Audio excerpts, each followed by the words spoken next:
हाँ, एक बात अभी हमने कही थी कि बड़ा करे कि छोटा करे, बीच वाले सोचते हैं कि हम बढ़िया बच गए, अब बड़ा करे तो करे, नहीं तो छोटा करे, हम क्यों करें। देखो, कुछ कार्य ऐसे हैं जिनमें बड़े का होना आवश्यक है, जैसे अग्नि देना, तो मुखाग्नि देने के लिए, विशेष श्राद्ध के लिए बड़ा होना आवश्यक है। बड़ा नहीं है तो छोटा करेगा, लेकिन बीच वाला भी इन कर्मों से बच नहीं सकता, उसको भी करना चाहिए, क्योंकि हमारे देह को भी तो माता पिता ने पुष्ट किया कि नहीं किया। हमारा शरीर ये भी तो उनकी कृपा से है, हमारे ऊपर भी तो उनका ऋण है, भले हम बीच के हैं, तो क्या बीच के बच्चे के ऊपर उनका ऋण नहीं है? बीच का ऋण से मुक्त कैसे होगा? तो बीच वाले को भी तर्पण करना चाहिए, बीच वाला तर्पण से भाग नहीं सकता, बीच वाला श्राद्ध कर्म से बच नहीं सकता, क्योंकि उसका भी कर्तव्य उतना ही है, उसको भी ब्राह्मण जमाना चाहिए, उसको भी पंचबली निकालना चाहिए, उसको भी पिंडदान करना चाहिए, तर्पण करना चाहिए।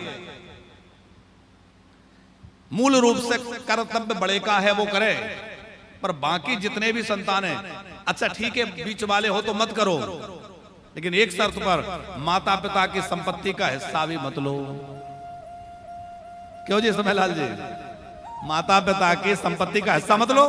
हम तो बीच वाले हैं, बड़े को दे दो, छोटे को दे दो, सब लेते हैं कि नहीं? तो सब लेते तो सबको करना चाहिए। तो अब विशेष बात यह है कि पितरों की तृप्ति के लिए जितने भी कर्म कहे गए हैं, उन सारे कर्मों में सबसे श्रेष्ठ कर्म यदि कोई है तो वो है भगवत भजन, भगवान नाम स्मरण। बाकी सब श्राद्ध आदि जो है वो तो अपनी जगह उनकी महिमा है ही, पर सबसे विशिष्ट कुछ है तो वो है भगवान का भजन।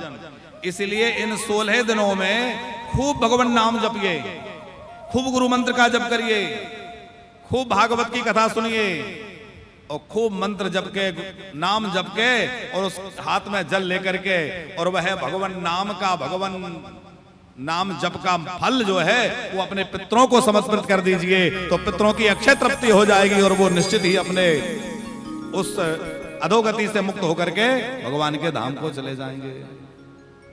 लेकिन समाज में स्थिति तो यह है कि लोग 16 दिन पूजा ही नहीं करते, वो लोग श्राद्ध पक्ष चल रहा है, ये गलत बात है। श्राद्ध पक्ष में भगवान का खूब पूजन करिए, भगवान का भजन करिए, गीता पढ़िए, भागवत पढ़िए, विष्णु सहस्रनाम पढ़िए, मंत्र जप करिए, और करने के बाद हाथ में जल लेकर के उस सब का फल अपने पितरों को समर्पित कर दीजिए कि हमारे पितरों के लिए नाम जप, ये कथा श्रवण ये समर्पित है। अब धुंधकारी ने जो बात कही थी अपने भाई से, गोकर्ण जी से, क्या? धन्या भागवती वार्ता प्रेत पीड़ा विनाशनी, सप्ताहो अपि तथा धन्या कृष्ण लोक फल प्रदा। धन्य है ये श्रीमद् भागवत की कथा। मेरे जैसा महान पापी जिसकी सदगति गया श्राद्ध से भी नहीं हुई।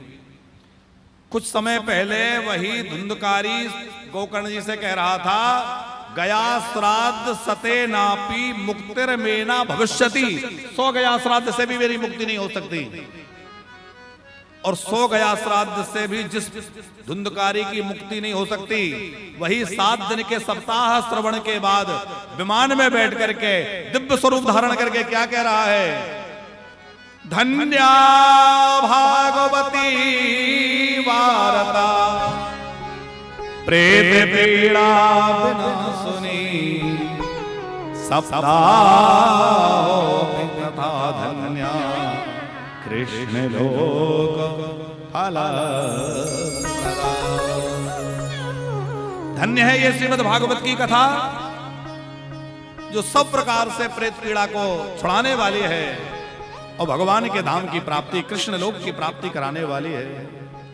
मेरे जैसा पापी मुक्त हो गया तो हमारे पितरों के निमित्त हम जो कुछ भी श्राद्ध आदि है वो तो विधि पूर्वक करें, उसके बाद अपने पितरों के निमित्त भागवत की पोथी पारायण, भागवत का पाठ, भागवत की कथा अवश्य कराएं। कथनचित कोई हमारे पूर्वज किसी अधोगति को प्राप्त हुए होंगे तो वह भागवत की कृपा से, भागवत के पुण्य प्रभाव से अपने कर्म बंधन से मुक्त होकर के भगवान के परम पद को प्राप्त कर लेंगे, जैसे धुंधकारी की गति हुई। इसलिए पोथी पाठ बिठाया जाता है। बड़ी संख्या में इस समय लोग पोथी पारायण करा रहे हैं। गया जी में बड़े बड़े अनुष्ठान चल रहे हैं, बड़े बड़े विद्वान गया जी में बैठे हुए हैं और वहां खूब पोथी पारायण हो रहा है। यहाँ ब्रजभूमि में भी जगह जगह पोथी पाठ चल रहा है। और हमारे वानप्रस्थ में भी आप लोगों ने पोथी बिठाई है अपने पूर्वजों के निमित्त। कुछ लोगों ने यहाँ आकर के पोथी बिठाई और कुछ लोगों ने अपने घर से बिठाई। आजकल समय का अभाव है तो घर बैठे ही संकल्प दे दिया, तो वो भी बहुत अच्छा है कि चलो, ना करने से तो अच्छा है, वैसे तो आके करना चाहिए। देखो वैसे तो नियम ये है मनोज जी कि अपने घर में घट स्थापन करके, देवों का आवाहन करके अपने घर में पाठ कराएं, विधान तो ये। पर अब घर में नहीं करा सक रहे हैं, उतना अवकाश नहीं है, स्थान नहीं है, या वहां बहुत सारी व्यवस्था जुटानी पड़ती है, तो किसी तीर्थ में जाकर के कराइए। अब घर में तीर्थ में जाने का भी समय नहीं है, छुट्टी नहीं मिल रही है, कोई जाने वाला ही नहीं है, तो फिर आप घर बैठे ही कम से कम इतना तो कर ही दीजिए कि नाम गोत्र से संकल्प कर दीजिए, तो कहीं भी हो कम से कम पाठ तो हो जाए, पर क्रिया का, कर्म का लोभ तो ना हो, तो ऐसा भी कर लें। लेकिन ये तीसरे नंबर पर है। पहले नंबर पे क्या है? अपने घर में किसी विद्वान ब्राह्मण को बुलाइए, विधि पूर्वक वहां देवताओं का आवाहन स्थापन करिए और ब्राह्मण की 7 दिन तक खूब सेवा करिए, शुश्रूषा करिए, और उसके बाद वहां देवार्चन के साथ पोथी पारायण कराइए, वो सबसे अच्छा है। दूसरे नंबर पर है, आप जहां कहीं भागवत हो रही है, अनुष्ठान हो रहे हैं, वहां जाके कराएं। आप कहेंगे कि तीर्थों में होने वाले को आपने दूसरे नंबर पे ले आए। देखो तीर्थों में होने वाले कृत्य का अनंत गुना फल है, वो अलग बात है, लेकिन अपने घर में कराना भी अनिवार्य है, इसलिए हम घर वाले को 1 नंबर पे रख रहे हैं। घर में कराना चाहिए, घर पे कराना 1 नंबर पे। तीर्थों में कराने के फल बहुत ज्यादा है, लेकिन कब? जब आप घर में भी कराएं और तीर्थों में कराएं तो है। अब घर में काम से बचने के लिए तीर्थों में जाके करा दें तो 2 नंबर पे आएगा कि नहीं समयलाल जी? पर अच्छा है कि तीर्थ में जाके कराइए। उतना भी नहीं हो पाए तो घर बैठे संकल्प कर दीजिए भैया, और उतना भी ना कर पाए तो भैया जब 16 दिन पूरे हो जाएंगे तो आपके पितृ यहां से लौट के जाएंगे तो गरम गरम लंबी लंबी श्वासें लेते हुए, दुखी होते हुए यहां से लौटेंगे कि कितने अभागे हैं हम कि हमने जिनसे इतनी आशा लगाई थी, सारा जीवन जिस परिवार के लिए, जिस संतान के लिए समर्पित कर दिया, हाय हाय करते रहे धन कमाने में, जुटाने में, और वह आज हमें कुछ भी करने के लिए तैयार नहीं है, हमारा नाम लेने, हमारे प्रति श्राद्ध तर्पण करने। इसलिए जितना हो सके इन 16 दिनों में अपने पितरों के निमित्त करना चाहिए। 16 श्राद्ध की शुरुआत तो बहुत पहले से हुई, पर इसके लिए कर्ण की एक कथा प्रचलित है, वो सुनी होगी आप लोगों ने, सुनी है? राजा, वो दानवीर कर्ण जो था, कर्ण ने बहुत दान किया था, सबसे ज्यादा स्वर्ण दान कर्ण ने किया था। कर्ण जो है सोना खूब देता था, और मर के गया, स्वर्ग में पहुंचा, सोने का भवन, सोने का पलंग, सोने के बर्तन, सब कुछ सोने ही सोने का, और मौज में रहा। जब कुछ खाने पीने की इच्छा हुई तो सेवकों से कहा भाई कुछ खाने के लिए लाओ, तो बढ़िया स्वर्ण के थाल में सोना ही रख दिया। बोले सोना कैसे खाऊंगा? बोले अन्नदान तो तुमने कभी किया ही नहीं, अब तुमने जो किया है वही यहां तो वही मिलता है भाई जो तुम करके आए हो, अब स्वर्ण दान करके आए हो तो सोना ही मिलेगा।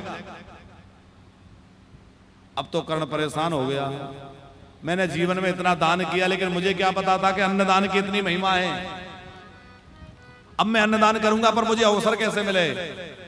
तो देवताओं ने विचार करके कहा कि तुम इतने बड़े दानवीर रहे हो, इसलिए हम तुम्हें 16 दिन का अवसर देते हैं। 16 दिन के लिए जाओ, उन 16 दिनों में जितना कर सकते हो करना। वो 16 दिन तुम्हारे लिए रहेंगे, पितरों के निमित्त रहेंगे। उन 16 दिनों में जो कुछ कर सकते हो करो।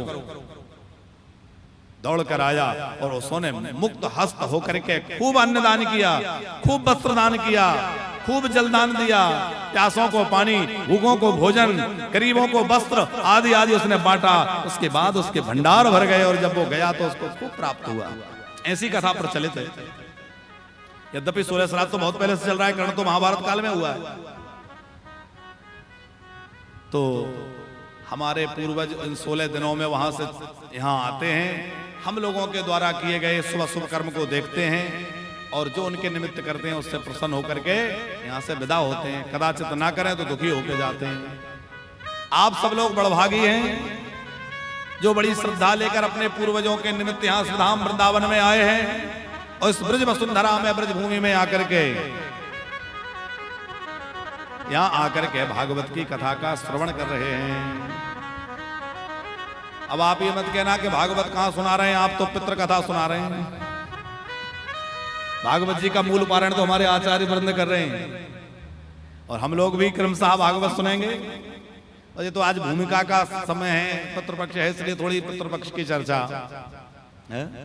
और वृंदावन में बैठे हैं तो वृंदावन को प्रणाम, और वृंदावन को प्रणाम करने के बाद हम लोग आगे सुंदर कथा में चलेंगे। लागत वृंदा नीको,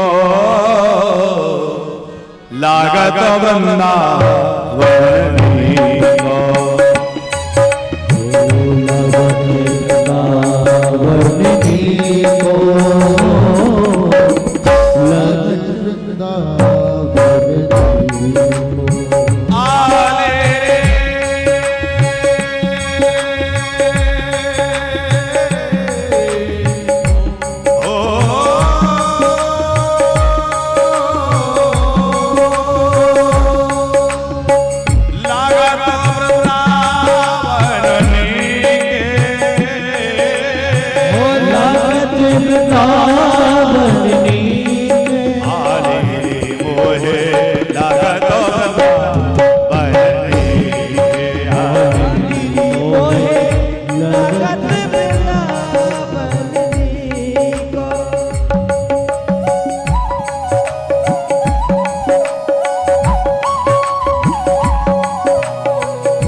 फिरत राधिका कुंजन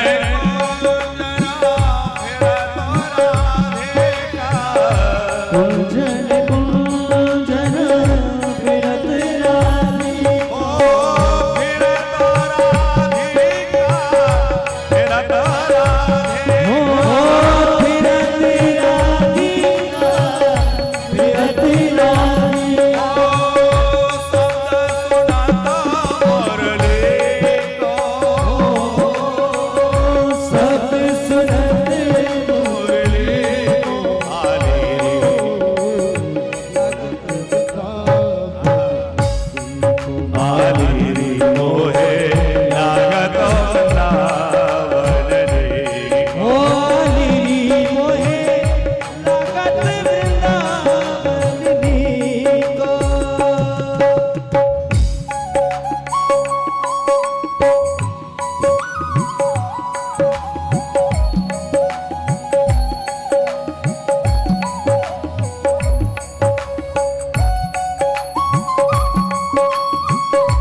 अच्छा, किस किस को वृंदावन नीका लगता है?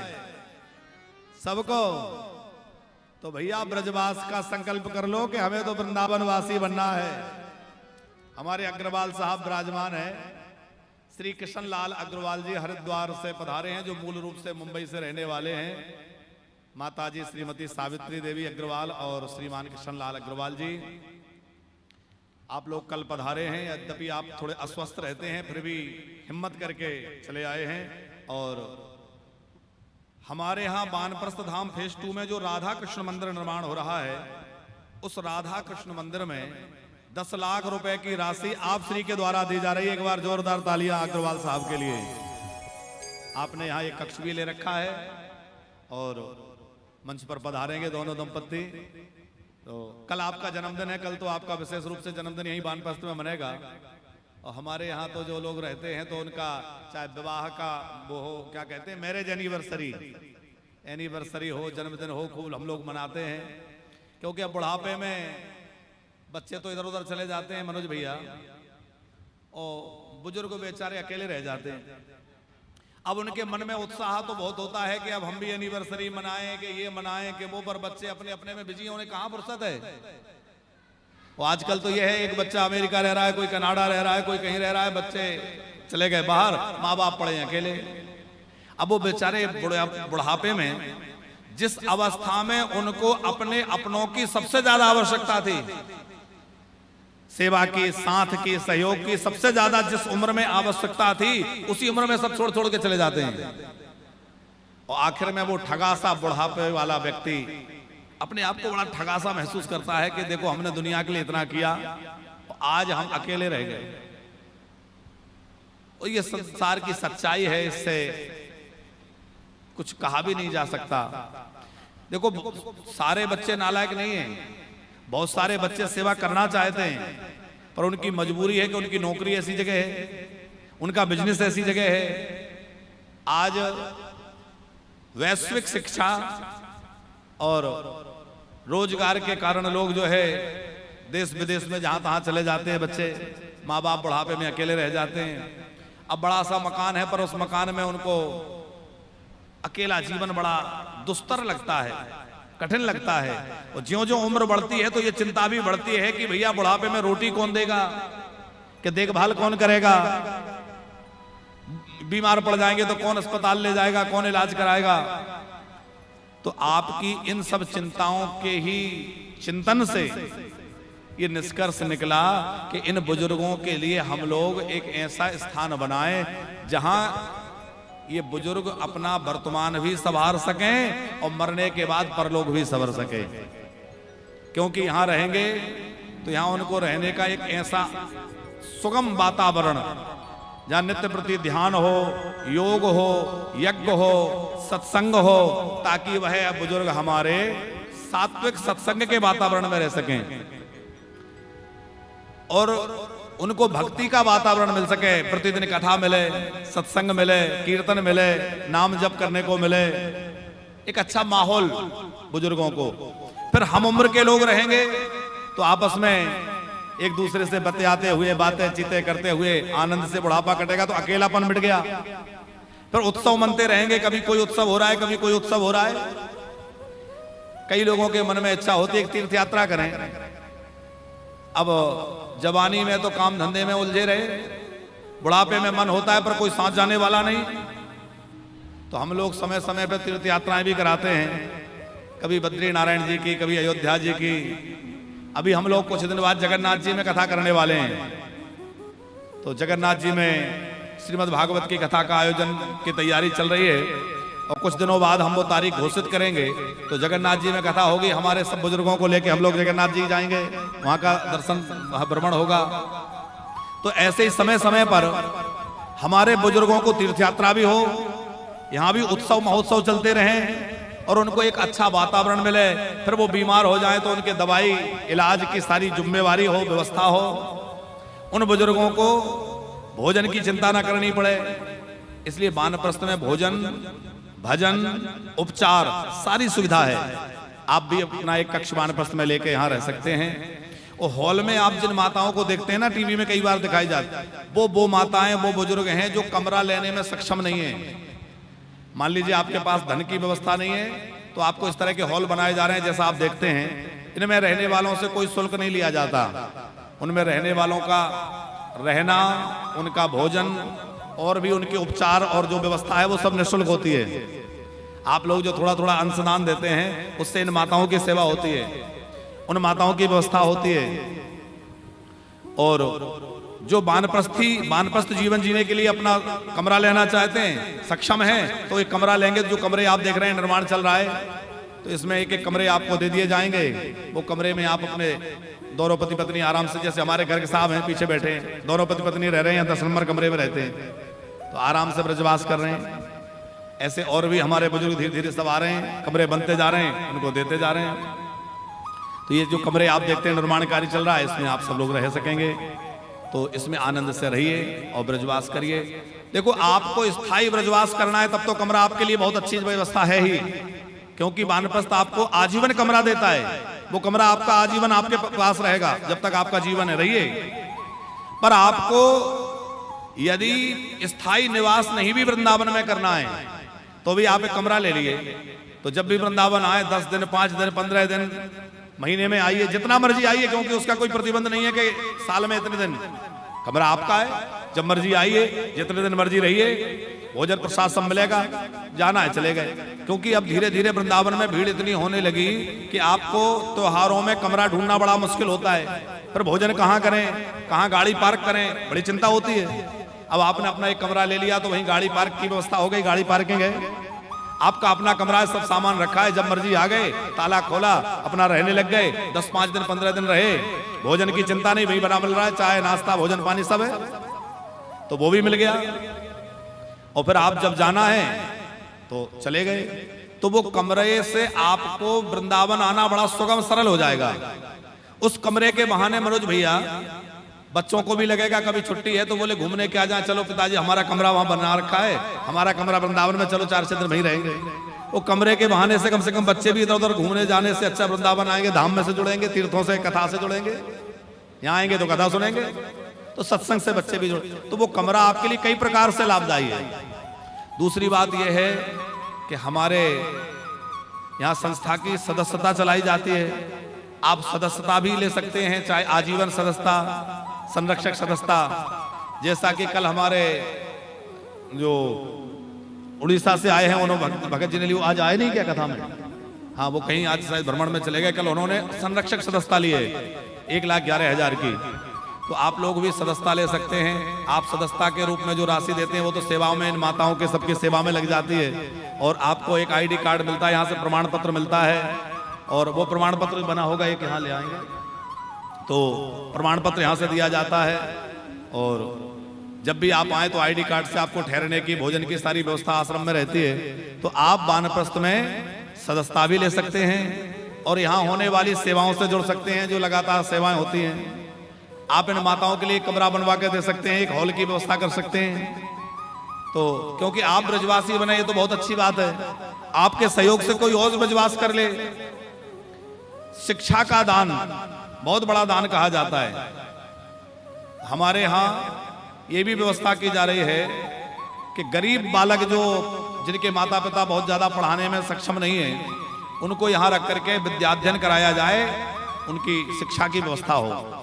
अभी वर्तमान काल में यह है कि जो आसपास रह करके विद्यार्थी विद्याध्ययन कर रहे हैं, उनके भोजन का प्रबंध यहाँ कर रखा है। आप देखेंगे दोपहर में भी खूब ब्राह्मण देवता आते हैं भोजन प्रसाद के लिए, रात्रि में भी भोजन के लिए ब्राह्मण बालक आते हैं, यहाँ भोजन होता है।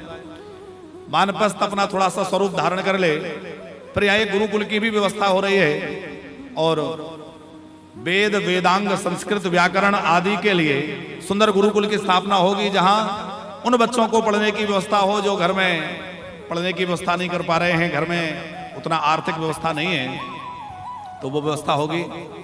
और हम जो भी बात रखते हैं आप लोग पूरी कहीं ना कहीं से ठाकुर जी करा देते हैं। तो आज जब माताओं के हॉल में गए तो एक बात मन में आई कि ये माताओं के हॉल में एक बड़ी सी स्क्रीन टीवी लगवा दी जाए। पहले लगी थी छोटी, लेकिन फिर वो खराब हो गई, मिथिला कुंज में रहते थे वहां लगवाई थी। अभी माताओं के लिए बड़ा हॉल बन गया है। अब हम लोग अभी श्रीलंका कथा करने चले गए, माताएं यहाँ परेशान, जो बुजुर्ग रहते हैं, एक बड़ी सी टीवी इनके कमरे में लग जाए, जो हॉल इनके लिए बनाया है, तो हम बाहर भी रहें तो सत्संग जो है टीवी के माध्यम से ये माताएं वहीं आनंद लेती रहें, और जब यहाँ कथा होती है तब तो यहाँ आनंद लेती हैं। तो एक बढ़िया सी बड़ी सी टीवी इन माताओं के हॉल में लग जाए। अब ठाकुर जी जिसको प्रेरणा करेंगे तो वो व्यवस्था हो जाए। अभी श्राद्ध पक्ष चल रहा है, तो आप भी अपने श्राद्ध पक्ष में माता पिता की पुण्य स्मृति में, आप उनकी तिथि में, इन श्राद्ध पक्ष में ये कर सकते हैं। या नित्यप्रति ब्राह्मण भोज होता है, आप अपने नगर गांव में क्षेत्र में ब्राह्मण भोज नहीं करा पा रहे हैं, तो यहाँ होने वाले ब्राह्मण भोज में आप 5 ब्राह्मण 11 ब्राह्मण जो भी जमाना चाहें, यहाँ ब्राह्मण भोज भी श्राद्ध पक्ष में अपने पितरों के निमित्त आप करा सकते हैं। तो जो लोग टीवी के माध्यम से जुड़े वो भी अपने पितरों के निमित्त ब्राह्मण भोज करा सकते हैं। और दूसरा, गाय के लिए ग्रास आप भूसा, चूनी, खली, चोकर, गुड़ आदि के रूप में भी, गोग्रास के रूप में भी श्राद्ध पक्ष में गाय के लिए भी कुछ निकाल सकते हैं, गोदान करके उसका लाभ ले सकते हैं। पितरों के निमित्त गोदान करिए, गाय के लिए चारा भूसा दान करिए, गोचर भूमि का दान करिए, इस तरह से आप जुड़ सकते हैं। जिन महानुभावों ने अपनी सेवा सहयोग की राशि दी है उनके नाम हमारे आचार्य जी के माध्यम से और आगे की कथा में चलेंगे। बोल वृंदावन बिहारी लाल की श्री सद्गुरुदेव भगवान की जय। जय जय श्री राधे श्याम।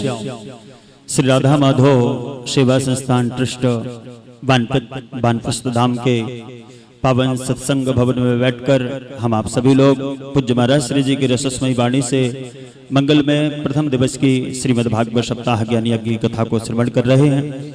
जैसा कि आप सभी ने जाना कि वानप्रस्थ धाम उन वृद्ध साधकों के लिए जिनके मन में ऐसा सत्संकल्प चल रहा है कि हम लोग जीवन काल में अब जाकर श्री धाम वृंदावन में निवास करें, श्री राधा रानी के चरणों में वास करें और वहां पर नित्य सत्संग से जुड़ें। क्योंकि वानप्रस्थ धाम फेस 1 हो चाहे फेस 2 हो, फेस 2 जो बनाया जा रहा है, जहां पर अभी कुटियाएं कुछ शेष हैं, जो भक्तगण इसका लाभ लेना चाहेंगे वो लोग शीघ्रता से हमसे संपर्क करेंगे। क्योंकि वानप्रस्थ धाम फेस 2 में 24 घंटे नाम संकीर्तन होगा, साथ ही साथ नित्य प्रति होम होगा, वहाँ पर सुंदर राधा कृष्ण का मंदिर होगा। जैसा कि पूज्य महाराज श्री जी ने हम आप सभी को सूचित किया था कि हमारे मध्य में आज श्री कृष्ण लाल अग्रवाल जी पधारे हैं हरिद्वार से, तो मैं उनसे निवेदन करूंगा कि वो मंच पर आ जाएं। अगर आ सकते हैं तो मंच पर आकर पूज्य गुरुदेव भगवान से आशीर्वाद ग्रहण करेंगे। इन्होंने 10,000 रुपए की सेवा राशि श्री राधा कृष्ण मंदिर के लिए प्रदान की है, तो जोरदार तालियों से आप सभी लोग इनका स्वागत करेंगे। साथ ही साथ वहां पर भगवान शिव का मंदिर और मां भगवती दुर्गा का मंदिर हम लोग बना रहे हैं। भगवती का भी बड़ा दिव्य और भव्य मंदिर होगा, तो उस मंदिर के लिए आप लोग भी उसमें अपना सहयोग प्रदान कर सकते हैं। उसके यजमान बन के आप लोग भी मंदिर निर्माण कर सकते हैं।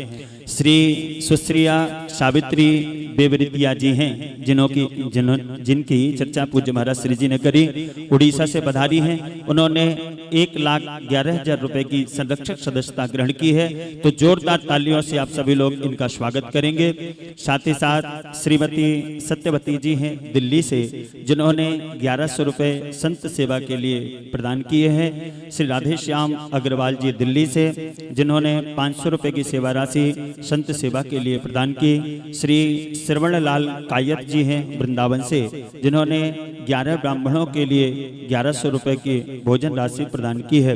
श्री रामस्वरूप गुप्ता जी हैं, पत्नी श्रीमती कमलेश गुप्ता जी हैं, जिन्होंने 1600 रुपए की राशि 16 दिन तक पितृपक्ष में नित्य प्रति एक संत भोजन के लिए जोधपुर से सेवा प्रदान की, और साथ ही साथ 500 रुपए गौ सेवा के लिए प्रदान किए। तो जोरदार तालियों से आप सभी लोग इनका भी स्वागत करें। जैसा कि पूज्य महाराज श्री जी ने हम आप सभी को बताया कि पावन पितृपक्ष है, पितृ यज्ञ हम आप सभी लोग कर रहे हैं। पितृ यज्ञ में हमारे पितर ब्राह्मणों के मुख से, गाय के मुख से, अग्नि के मुख से ग्रास ग्रहण करते हैं, भोजन ग्रहण करते हैं। तो बहुत ही पावन काल चल रहा है। आप लोग भी गाय के लिए अपना कुछ अभयदान प्रदान कर सकते हैं, ब्राह्मण भोजन की दक्षिणा भी प्रदान कर सकते हैं, ब्राह्मण भोज भी करा सकते हैं।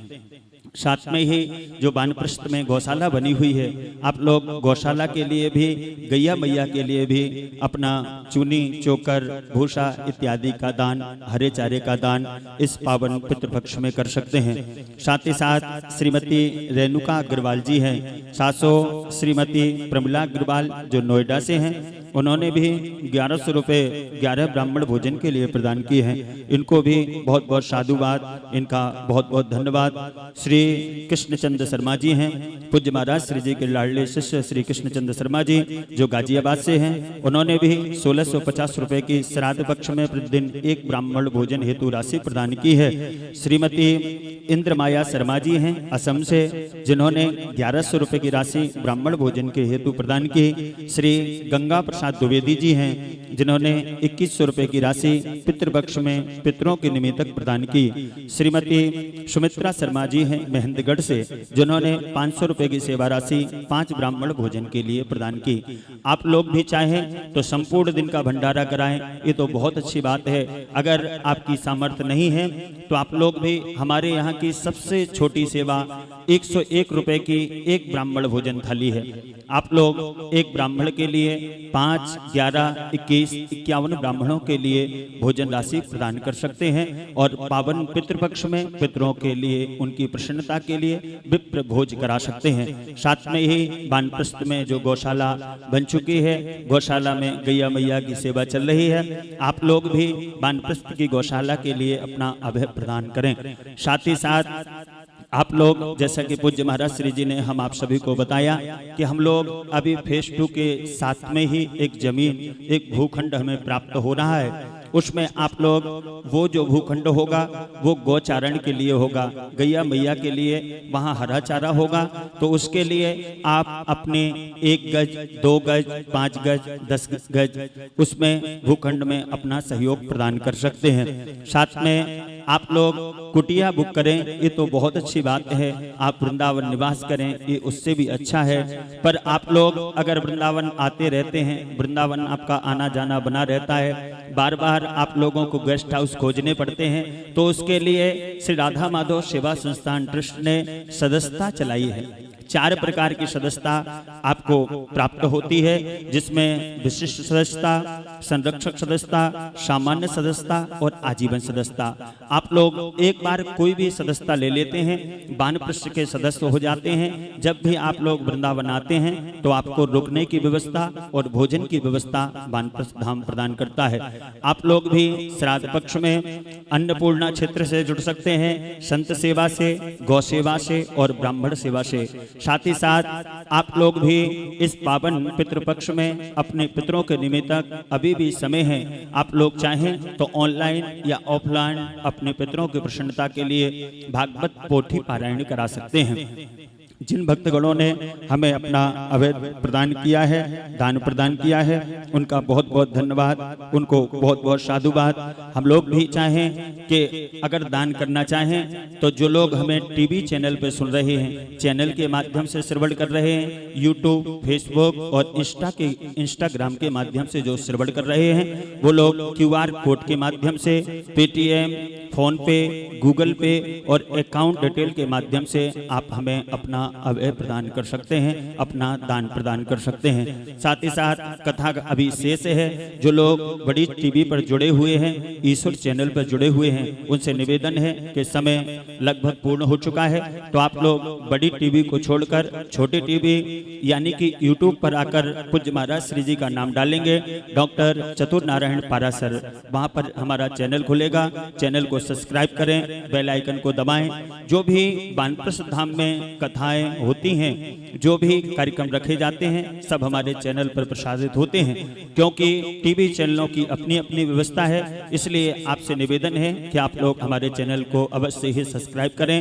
बेल आइकन को दबा के आप बेल आइकन दबाना ना भूलें, क्योंकि आपको नोटिफिकेशन नहीं मिल सकता अगर आपने बेल आइकन नहीं दबाया।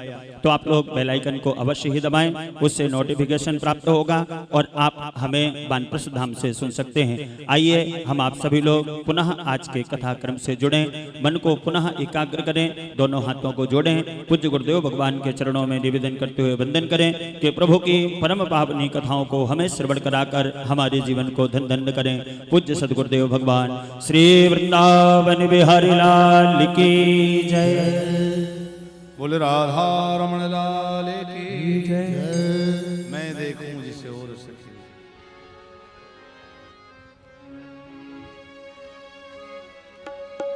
कि मैं देखूं जिसे और सखी,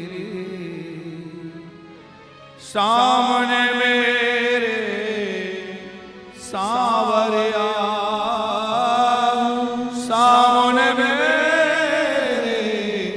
सावरिया, मैं तो हो गई रे बावरिया, मैं तो हो गई रे बावरिया, मैं तो हो गई रे बावरिया, मैं तो हो गई रे बावरिया।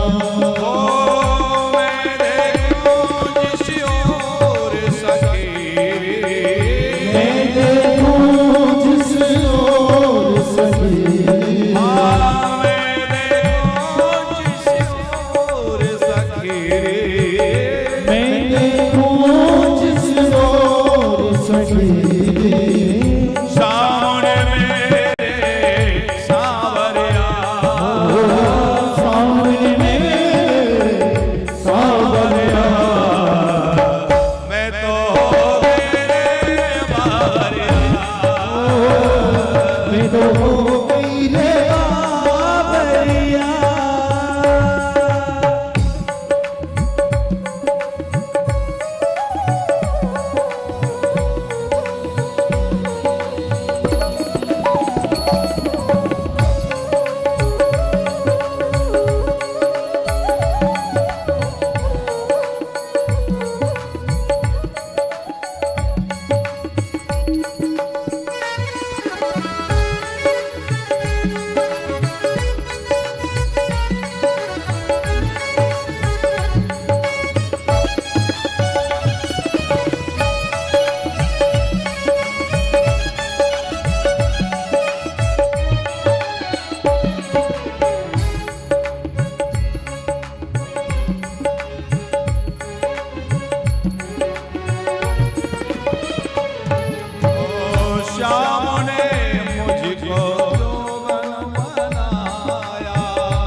आपने मुझको जोगन बनाया, जोगन बनाया मुझे, जोगन बनाया, जोगन बनाया मुझको जोगन बनाया, जोगन बनाया मुझे, जोगन बनाया, जोगन बनाया मुझे जोगन बनाया।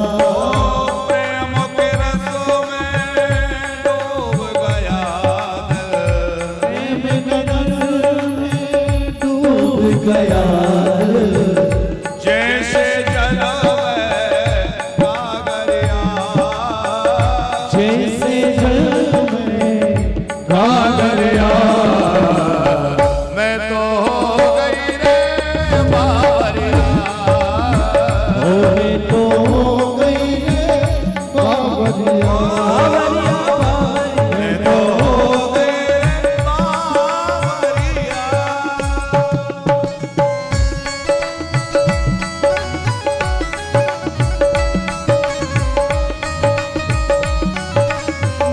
जय हो।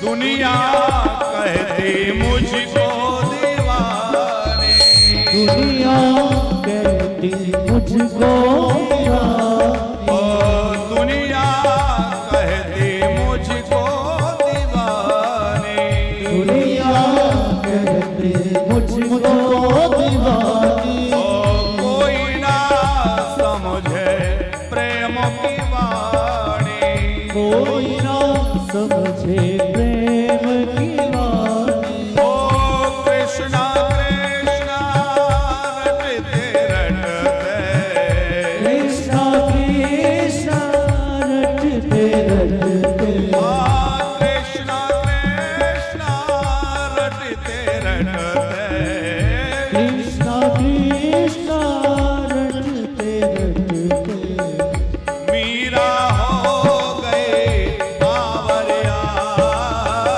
मीरा हो गई बावरिया, मैं तो हो गई रे बावरिया, मैं तो हो गई रे बावरिया, हो गई रे बावरिया।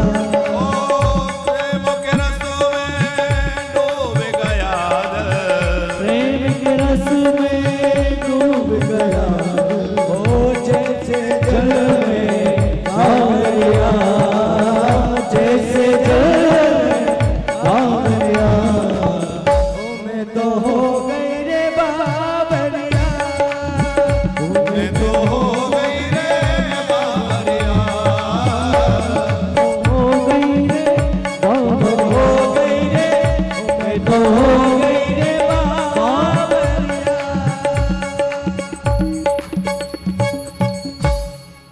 बोल वृंदावन बिहारी लाल की। हम लोग इस पितृपक्ष में भागवत के शुभारंभ में मंगलाचरण में प्रवेश करते हुए भगवान का वंदन करें। सच्चिदानंद रूपाय विश्वोत्पत्त्यादि हेतवे तापत्रय विनाशाय श्री कृष्णाय वयं नमः। भगवान सत चित आनंद स्वरूप हैं। कैसे हैं भगवान? सतघन, चितघन, आनंद घन। क्या करते हैं भगवान? बोले विश्व की उत्पत्ति करना, विश्व का पालन करना और विश्व का संहार करना, ये भगवान का कार्य है। भगवान का स्वभाव कैसा है? जो उनकी चरण शरण में आ जाता है उसके तीनों प्रकार के ताप, दैहिक, दैविक और भौतिक, तीनों तापों का भगवान समन करने वाले हैं। तापत्रय विनाशाय श्री कृष्णाय वयं नमः। ऐसे ताप को शांत करने वाले, सृष्टि स्थिति और संहार के हेतु सच्चिदानंद भगवान श्री राधा रमण के श्री चरणों में हम सब प्रणाम करते हैं। एक श्लोक में सुखदेव जी का वंदन है, बड़ी सुंदर कथा है। नैमिषारण्य पावन तीर्थ में शौनकादिक ऋषियों के मध्य में जब सूत जी का आगमन हुआ, सूत जी को वंदन करते हुए सभी ने सूत जी से प्रार्थना करी। अज्ञान ध्वांत विध्वंस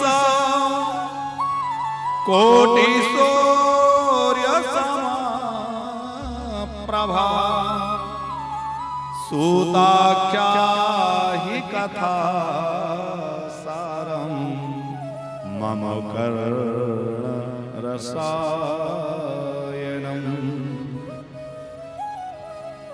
हे सूत जी, देखो ऋषियों ने क्या कहा, आप हमें गुरु जी के रूप में मिले हैं और हृदय के अज्ञान को दूर करने के लिए गुरुदेव ही कृपा करते हैं। हमारा हृदय अज्ञान से भरा है, आप अपने ज्ञान प्रकाश से हमारे अंदर के अज्ञान को नष्ट कर दीजिए। मनोज भैया, बड़ी बात यह है कि बड़े बड़े महात्मा बैठे हैं और सब ये स्वीकार कर रहे हैं कि हमारे अंदर अज्ञान है, और यह जीव जल्दी स्वीकार नहीं करता कि मैं अज्ञानी हूं। करता है क्या? हर व्यक्ति को दूसरे की संपत्ति और अपनी अक्ल ज्यादा लगती है, दूसरे का धन और अपनी बुद्धि हर किसी को ज्यादा दिखती है। लेकिन संतों के हृदय में दैन्य है, इसलिए वो कह रहे हैं कि हमारा हृदय तो अज्ञानी है, हमारे अंदर तो अज्ञान है।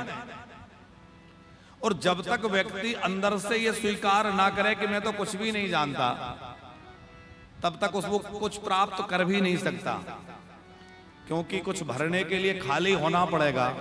अब पहले से ही भरे बैठे हैं।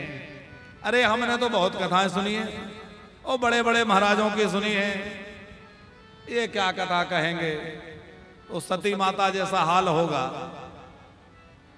समय लाल जी, सती माता के मन में यही तो आ गया, ये बाबा जी क्या कथा सुनाएंगे, कथा के संबंध में कुछ समझ में नहीं आया। किसने सुनी? केवल भगवान शंकर ने सुनी। तो माता सती की बात समझ में नहीं आई, कथा समझ में नहीं आई। मुनि सान बेदा मांग त्रय पुरारे, मुनि सान बेदा मांग त्रय पुरारे, मुनि सान बेदा मांग त्रय पुरारे, मुनि सान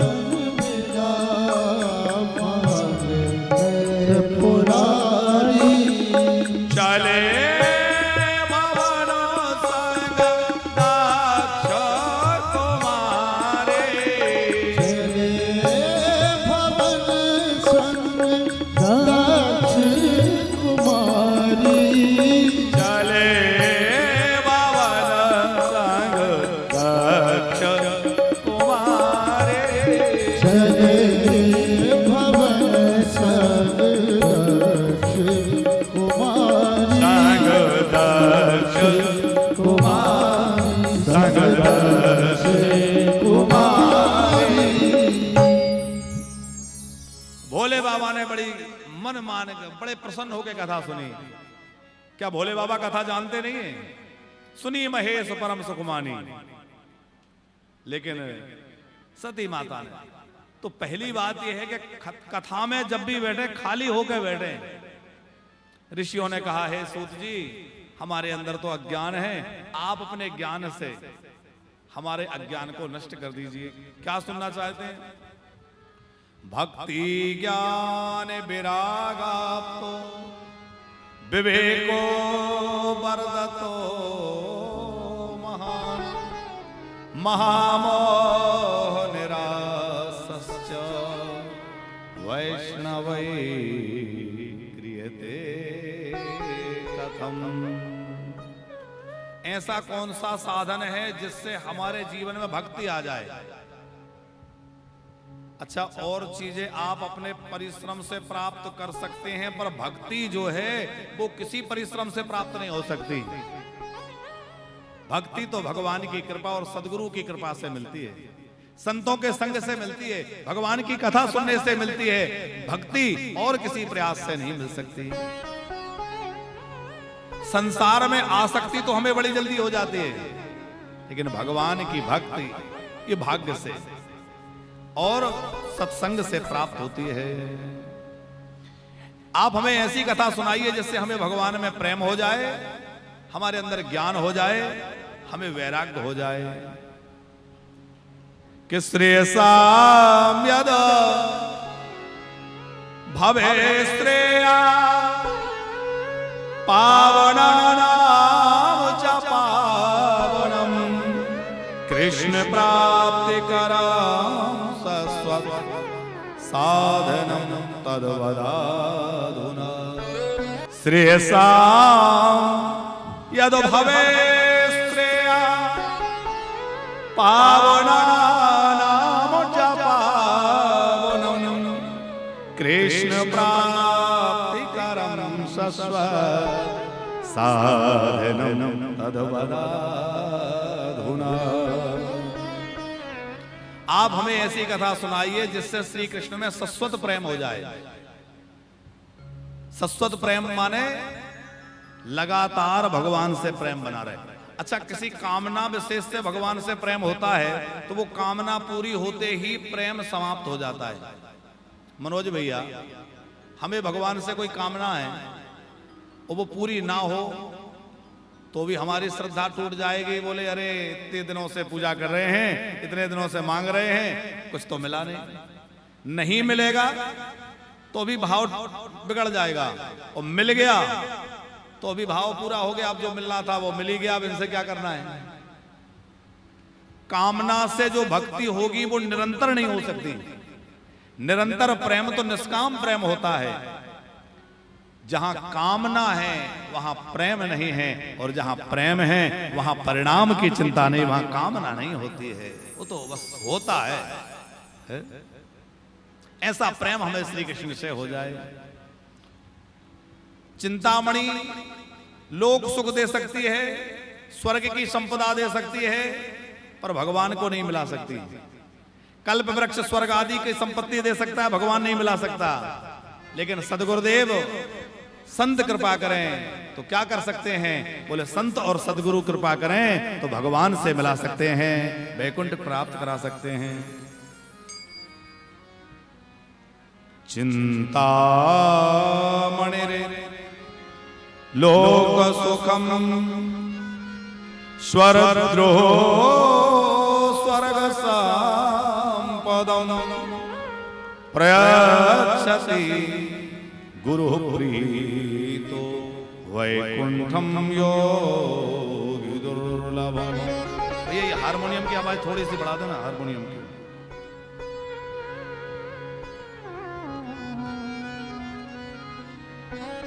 चिंतामणि लोक सुखम सुरद्रोह चिंतामणि लोक सुखम सुरद्रोह स्वर्ग संपदम प्रयच्छति गुरु प्रीतो वैकुंठम योगी दुर्लभम। सदगुरु की कृपा से योगी दुर्लभ वैकुंठ प्राप्त हो सकता है। आप हमें गुरु रूप में प्राप्त हुए हैं। देखो सूत जी जो है सौनकादिक ऋषियों के कोई दीक्षा गुरु नहीं है। क्या गुरु जी हैं क्या? नहीं है। बड़े बड़े महात्मा बैठे, सूत जी की तो अवस्था भी ज्यादा नहीं है, कम अवस्था के हैं, लेकिन ज्ञान वृद्ध हैं। और पुराण वेत्ता अथवा पुराण वक्ता जो होता है वो भी गुरु तुल्य होता है, जो ज्ञान दे वो गुरु है। इस नाते से सौनक जी कह रहे हैं आप हमें गुरु जी के रूप में मिले हैं, क्योंकि आप हमें भगवान से मिलने का राह दिखाते हैं, ज्ञान देते हैं। कली दोषों से कैसे बचा जाए, भगवान से कैसे प्रेम हो। सूत जी कहते हैं ऋषियों, हमारे चित्त की निर्मलता जब तक नहीं होगी तब तक भगवान से प्रेम नहीं होगा। हमारे चित्त में संसार के प्रति जब तक आसक्ति बनी रहेगी जब तक भक्ति कैसे होगी।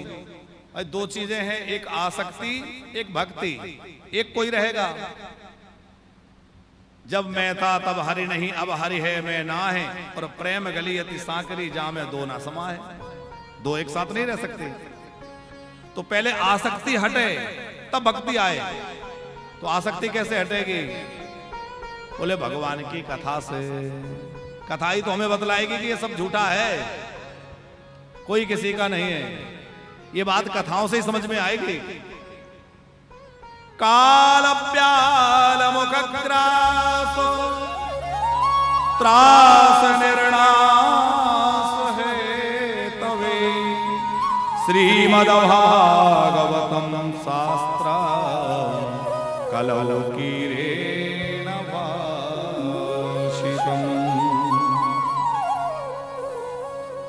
सुखदेव महामुनि ने जिस भागवत को गाया है वो चित्त की निर्मलता और आसक्ति के बंधन को काटने के लिए सबसे बढ़िया साधन है। परीक्षित के सामने मृत्यु का अवसर था तो सुखदेव जी ने कथा सुना के क्या किया?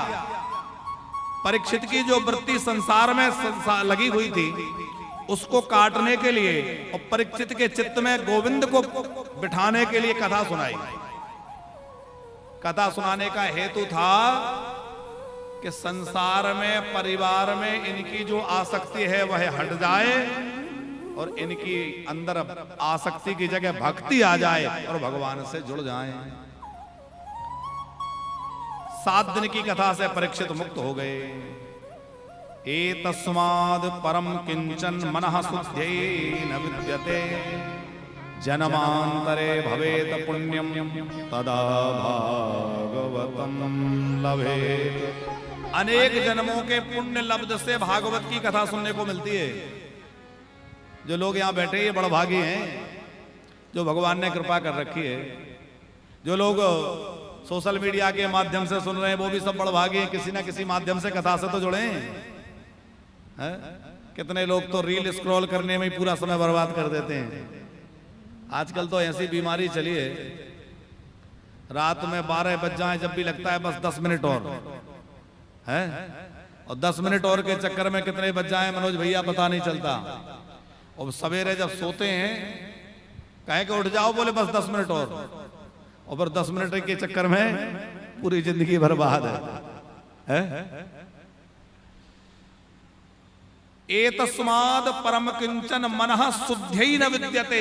मन को शुद्ध करने के लिए श्रीमद् भागवत अथवा भगवान की कथा, भागवत का मतलब केवल भागवत से नहीं, भगवान की कथा हो, राम कथा हो, भागवत कथा हो, भगवान की कथा चित्त को निर्मल बनाने वाली और कोई साधन नहीं।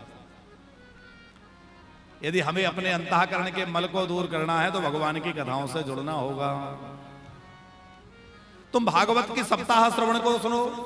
ये बात जब सूत जी ने कही तो सौनक जी ने पूछा कि सप्ताह श्रवण की क्या विधि है, सबसे पहले कौन ने किसको सुनाया? तो बोले सबसे पहला भागवत सप्ताह सनकादिक ने नारद जी को सुनाया। कहां मिले? बोले नारद जी सब जगह घूमते घूमते जब पृथ्वी लोक पर आए, सब तीर्थों में गए, पर उनके मन में बड़ी अशांति थी क्योंकि कलयुग के दोषों को उन्होंने देखा। सत्यम नास्ति तपा शौचम दया दानम न विद्यते। लोगों में झूठ की वृत्ति बढ़ गई, लोगों में पवित्रता का विचार नहीं रहा। कलयुग के दोषों को देखते देखते नारद जी का मन बड़ा व्यथित हो गया, दुखी हो गया। तो नारद जी वृंदावन आए। यहां उन्होंने भक्ति मैया का दर्शन किया, पर भक्ति बहुत दुखी होकर रो रही थी क्योंकि उसके दोनों बेटे ज्ञान वैराग्य मूर्छित अवस्था में पड़े थे। अब वृंदावन में आकर भी भक्ति दुखी है, ये बात नारद जी को बहुत खली। ज्ञान वैराग्य को स्वस्थ करने के लिए नारद जी ने गीता पाठ, वेद पाठ आदि किया, लेकिन फिर भी जब ज्ञान वैराग्य स्वस्थ नहीं हुए, नारद जी भगवत स्मरण करने लगे। आकाशवाणी हुई, सत्कर्म करो। क्या सत्कर्म करूं? सब जगह पूछ रहे थे, सनकादिक से पूछा, सनकादि बोले वो सत्कर्म है श्रीमद् भागवत ज्ञान यज्ञ। भागवत ज्ञान यज्ञ करोगे तो भक्ति मैया भी प्रसन्न हो जाएगी और ज्ञान वैराग्य भी स्वस्थ हो जाएंगे। माने भागवत के सुनने से हमारे अंदर जो सोया हुआ वैराग्य है, हमारे अंदर मूर्छित पड़ा हुआ जो ज्ञान है, वो जाग जाएगा। भक्ति हमारी तरुण हो जाएगी, हमारी भक्ति नृत्य करने लग जाएगी। अभी हमने कहा था आसक्ति मिटे तो भक्ति बढ़े। देखो, पहला बेटा भक्ति का है ज्ञान, दूसरा बेटा है वैराग्य। जब ज्ञान होगा कि ये सब बेकार है और भगवान ही सत है, ये ज्ञान होगा तो झूठी चीजों से अथवा नकली चीजों से किसी को प्रेम होता है क्या?